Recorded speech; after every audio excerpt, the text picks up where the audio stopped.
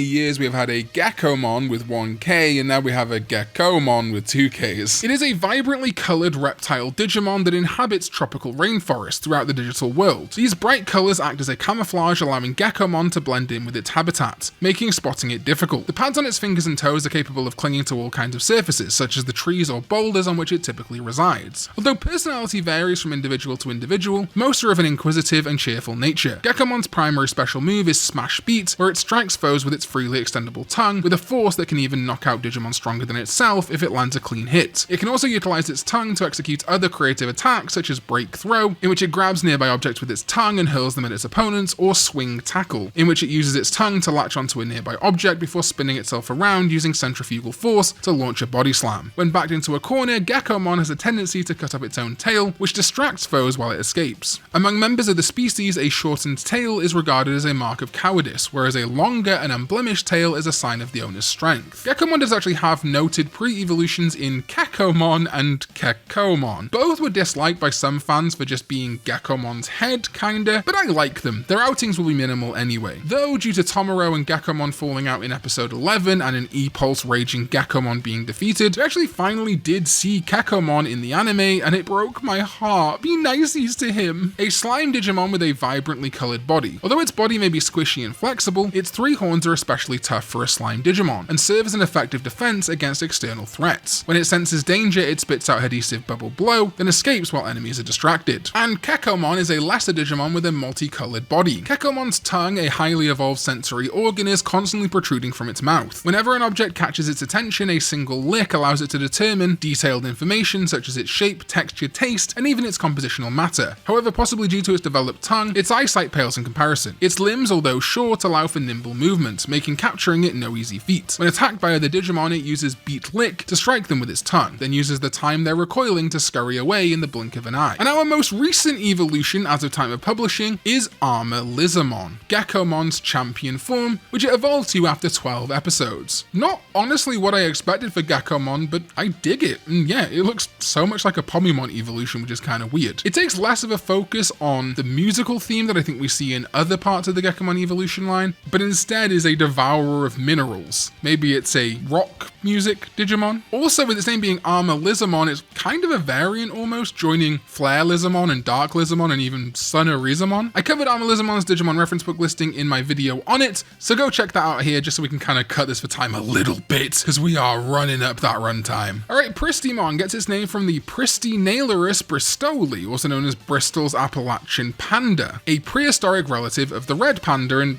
yeah, that's what it is. A puppet Digimon with a body made from soft fabric. The pleasant texture of its body and cute appearance may leave you with the urge to give it a cuddle, but carelessly touching this Digimon is dangerous due to its violent nature. Its distinctive tail houses an energy generator which creates the power it needs to operate by spinning 4-stage generator coils. One of its special moves is Pre-Shot, which fully unleashes the energy from its generator and fires it out of the muzzles in its palms. With Stab Claw, Pristimon uses the sharp claws on its metal gauntlets to pierce foes while consuming very little energy. Finally, Tail Slap is a strike delivered with Pristimon's tail while the generator coils spin at full power. This move is destructive enough to blow right through a target, but it's through its partnership with its partner Reina that it gains more, I guess, feminine traits and tomboyish traits, which is appropriate when it becomes Wolvermon, getting its name of course from the Wolverine. Not that one. It's an android Digimon that harbours a variety of weapons in both of its arms. These weapons are made of various metals and the moving parts are said to use chrome digizoid. While Wolvermon normally has a calm and quiet personality, the heightened focus during battle causes its spirits to surge, leading it to fall into a bloodthirsty frenzy. Wolvermon has a well-rounded arsenal of both long and close-range attacks it can engage in battle from a distance, by using Rapid Burst to quickly fire energy shots from the muzzles in its palms, or by using Scatter Rocket to destroy its foes with a barrage of mini rockets housed in both arms. When things look bad in a long-range fight, Wolvermon can use its graceful combat skills to swiftly close the distance. Once in range, it can use Tomboy Blaze to unleash flames from its palms and restrain its target before using Badger Slash to deliver the finishing blow with its sharp claws. Then is Makoto's partner Chiropmon, getting its name from Chiroptera, the order of bats. My favourite Digimon of Beatbreak, it's so cute. A mammal Digimon that resembles a bat wearing a hood. Highly skilled at information gathering and analysis, it is rumoured to have been born from software used by an intelligence agency. Able to flap its wings almost soundlessly, Chiropmon can gather information and analyse its target without being noticed. However, since it only gathers information about things it has an interest in, most of what it collects is no more valuable than general knowledge and trivia. Using the ultrasonic waves emitted from its mouth, Chiropmon can unleash Paralyze Echo to paralyze foes, or survey its surroundings via echolocation with Analyze Echo. Curious Eyes allows Chiropmon to see beyond the visible spectrum of light, with the ability to view things in ultraviolet and infrared. It can perceive information that is normally invisible. Chiropmon harbours little to no desire to fight and will not start a confrontation. However, when a battle is unavoidable, it can use Condensed Echo to compress ultrasonic waves to their limit before releasing them in an offensive attack. And yes, it of course digivolves to Knight Chiropmon. And in the interest of my time and yours, I also did a video talking about it right out its Digimon reference book listing, but it's kind of a Toku hero meets Batman. I really like it. Then is Kyo's partner, Kugamon. Though his kind of main stage partner is Murasamemon, it often de-digivolves to this. A mammal Digimon whose stature resembles that of a wildcat. Though incredibly rare, Kugamon has been confirmed to live in the mountainous regions of the Eastern Digital World, a confirmed connection to Shambala. I was honestly a little bit surprised not to see this on the Shambala Vpets. Covered in a dense fur that allows it to endure the frigid mountain peaks, it is also highly resistant to attacks from external threats. Many of these Digimon appear to have gentle personalities, but they will also aggressively eliminate any threats that trespass into their territory. After inflicting damage in a single ferocious swipe with Ruthless Claw, Kugamon will use Ruthless Fang to bite onto its foe's neck with its sharp teeth and deliver the finishing blow. At times it will unleash a feral howl with Wrath Roar as a warning to those that enter its territory. And yes, it digivolves to Murasamemon, getting its name from the Murasame, a sword that appears in the Nanso Satomi Hakenden, very popular fictional sword in Japan. There is a style of swordsmanship that has been passed down since ancient times in the Eastern digital world, again, Shambala. Established in perilous mountain ranges, this style is known as Meido Uryu, and is distinctive for its sword techniques with names containing the meaning of rain. It is said that Digimon who complete the grueling training of this style will digivolve into Murasamemon as proof of their mastery of Meido Uryu. There are likely very few Digimon who can withstand the ferocious techniques Murasamemon unleashes with its enormous sword, which it wields with effortless strength and skill. Murasamemon uses 3 special sword arts depending on the situation in battle, known as the Forceful Blade that cuts through even the sturdiest defensives, Go-Nozan. Murashigure is a single cleaving strike from a high stance. Next is Junozan Tsukishigure, the flexible blade that can deflect any attack from a low stance. And the third move is Suinozan Koku, the final blade, resting the sword on its right shoulder. Murasamemon leaps towards the enemy, spinning vertically in the air to increase its power before delivering a deadly strike. Legend says that those defeated by a Meido Uryu sword technique experience visions of thunderous rain in their final moments. So again, there's this intrinsic link to Shambala in the Eastern digital world. I think if Beatbreak ever does actually go to a full-on digital world and not like an in-between dimension, the digital world will be Shambala. Then we've got Haimon, a brand new Digimon that appeared in episode 1 and 2. In fact, 2 of them appear in the first episode, a Scar and an Earring version. Not quite variants, but close, and really kick off a ton of the events here, including Tomoro's brother getting Cold Heart, which drives Tomoro to join Glowing Dawn, become a cleaner, and more. It's a beast Digimon with sharp fangs and claws. It boasts a large, powerful physique, unusual for most rookie Digimon. Haimon tend to live in groups and many hunt in packs to secure food efficiently. They relentlessly pursue their prey using their cunning and high stamina, making packs of Haimon highly effective hunters. A Haimon's jaw is so powerful that it's able to chew and consume things even as hard as metal. One of its special moves is Curse Bite, a gnawing attack that makes use of its powerful jaws and sharp fangs, and when using Releasing Howl, a Haimon lets out a ferocious roar that temporarily heightens the physical abilities of nearby Haimon. This means that a pack howling in unison will amplify the effect and grant them enormous power. It's also really cool that this is designed to be a pre-evolution for Fangmon, which we eventually see a Haimon become. Really nice to see these connections being forged. And our final technical Digimon of 2025 is another Digimon that I did talk about in my Night Kirotmon video, Shademon Haruko version. Dubiously a Digimon, but I think counts if Hoodymon counts, or indeed if Shademon Nene version from the Cross Wars manga counts. In the episode, Shademon combines with its partner Haruko to fight the Glowing Dawn, as she wants their Digimon so her father and her can get back to living inside Shangri-La Egg, the sort of Shinra upper plate of the world of Beatbreak. It's a very clear send up to the kind of weird Shademon Nene version and the even weirder Luminamon Nene version from the Cross Wars manga, but it does make me wonder if Haruko will show up in the future with her Shademon kind of redeemed and digivolve to Luminamon and become a Luminamon Haruko version. But that is it. Every single Digimon that debuted for the first time in 2025. This video is ridiculously long. If you stuck with it through to the end, I appreciate you so much, and I want to give a big thank you. 2025 was one of the most amazing years of my life. Like I say, flying to LA to play Digimon Story Time Stranger and be at Summer Game Fest, be in the same room as Hideo Kojima and be surrounded by other creators I respect like Maximilian Dude and Susie Sphere Hunter and a bunch of others. I think I even saw Spencer from Smosh at one point. Coming home and being part of this and being really involved with Bandai Namco, going down to London to play the game again, getting the game early, playing it a week early before anyone else had it. Plus everything else this year has brought the new Vpets, Shambala, Digimon Beatbreak, and finally on Christmas Eve, 100,000 subscribers. Made possible thanks to all of you for watching, subscribing, commenting, making Digimon become my thing, my job, like the thing I do professionally. Meaning I get to meet amazing people like Corey the Digino and Jim Leader Ed and a bunch of other people who have been so supportive of my channel. The non-English speaking community, they've been so supportive too. Because like I say, professional contacts. Getting to work with brands and video game people like Bandai Namco that I never would have dreamt of. Feeling like I belong in this community as a member and someone that you guys can trust and that will always champion for what you deserve and for better for Digimon, and I think it's paying off. It's not just me, of course it's not. Yes, it's really cool that people that work on Digimon, whether it is people making the games or voice actors in the English dubs, watch my stuff. It's about all of us. We all did this. We all proved year after year that Digimon is worth investing in and it's paying off. So thank you for an incredible 2025, and I am so excited to see what's going to happen in 2026. Thank you to my sovereigns, ZDK14, Jeremy Babineau, Chaotic Prophet, and Lupus Lichlord, as well as everyone else who supports me over on Patreon. You guys have been incredible this year. So have my YouTube channel members. I am going to go take a very long lie down because this video has taken an hour and 26 minutes to record, and I will see you in 2026